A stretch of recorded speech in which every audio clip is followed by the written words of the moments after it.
Next time your parking meter runs out, expect to be handed a ticket by CARTA. They plan on taking over parking services downtown starting October 1st. Officials continue to search Wednesday evening for accused murderer Sonny Neal after receiving tips from local residents saying they allegedly saw him along this highway. After a week-long search, authorities finally captured Sonny Neal along these railroad tracks behind me. Officials say he surrendered without a fight. Here in Dalton, the topic of discussion is education. The school board and board of commissioners are coming together in order to improve literacy rates as well as the schools overall. After about a 5-hour standoff, this residential street behind me here has finally been opened. To say Moore Funeral Home came back from nothing is an understatement. This building was just a pile of rubble due to the 2011 tornadoes here in Dade County. Polo isn't your typical puppy. A tragic incident that occurred a few months after he was born made him special. We got the phone call around 4 o'clock that he had a bullet in his spine that was causing paralysis. Polo and his brother Marco were found by an older couple on Sand Mountain dodging cars on a back road. The pair eventually ended up with Katie Cox, a rescuer for the Road to Recovery Rehab and Rescue. She was shocked at Polo's story and surprised at his gentleness. That right there is probably the most heartbreaking thing, to know that he has forgiven humans, but the one human that hurt him will not be brought to justice. Until finding Polo and his brother a forever home, Cox attempts to meet some of Polo's immediate needs. He has a lot of serious sores from dragging his legs around. Although he can't feel them, they could cause him further harm. Right now, we're just trying to prevent him from getting an infection, and getting a cart will mainly help him the most because it will get his back end up off the ground. The rescue is receiving donations to buy Polo a cart so he can wheel himself around without causing further damage. Cox said they've had a lot of support thus far. She believes Polo's strength touches people. Even with his limited disability, he shows that he is a fighter, a survivor. By September, Marco and Polo will be ready for adoption. Cox hopes the brothers will remain together. They were found together, and I think that they need to stay together in order to help each other thrive and grow. If you'd like to donate or adopt Marco and Polo, find the link on our website at WDEF.com. In Dunlap, Lauren Hickman, WDEF News 12. Mark your calendars, a new national holiday is making waves. On August 1st, 2011, Kevin Yates died after his car was struck by a drunk driver. Since then, his family has made it their life's work to ensure that Kevin did not die in vain. They created their own organization to spread awareness of the harmful effects of drunk driving. We've got to be more responsible driving. We're not after people that drink. We're just saying if you do, stay home or find a ride home. Keep our roads safe. Their organization, 1 in 3, represents the number of people affected by drunk driving. 1 in 3. Tiki Finlayson hopes to change that statistic by making 1 in 3 Day an annual event nationally.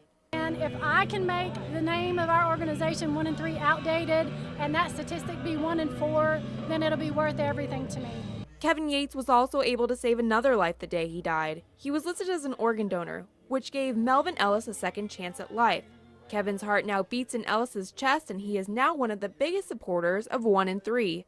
Tiki Finlayson describes first meeting Ellis as a memory of tears and joy. It was so cool to hug him that first time and to put that stethoscope in my ear and to hear my son's heartbeat.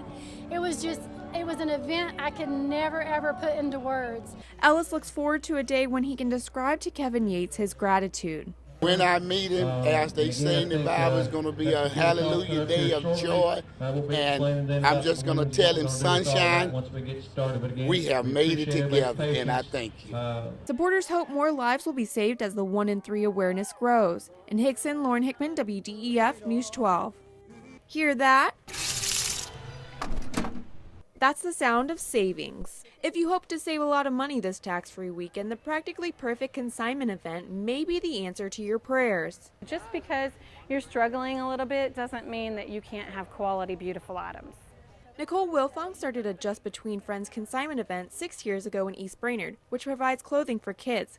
Then she got the idea to include a wider age range. We didn't have very many adult sales in the area. Everybody's used to the children's sales.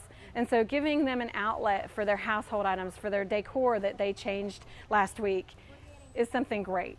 And thus the idea of Practically Perfect was born. Sometimes parents need to treat themselves every once in a while too. Lisa Shore is a mom grateful that events like this exist. Definitely like to save all the money I can. I don't like to pay retail on anything, so this is up my alley. Not only does this event provide great deals, but name brands we can all recognize. Wilfong kept that in mind when creating the event. My passion is bargain hunting, and so getting a fabulous deal, something high quality for a low price. That's what I'm all about. And that's why Wilfong kept a practically perfect standard for all of the items consigners could bring into the event. The name was actually inspired by the movie Mary Poppins. As a kid growing up, I loved the movie Mary Poppins. And in the movie she says, Mary Poppins, practically perfect in every way. Well, I took that a step further in regards to the items that we carry. This event will run until August 11th, and on that final day, many items will be 50% off.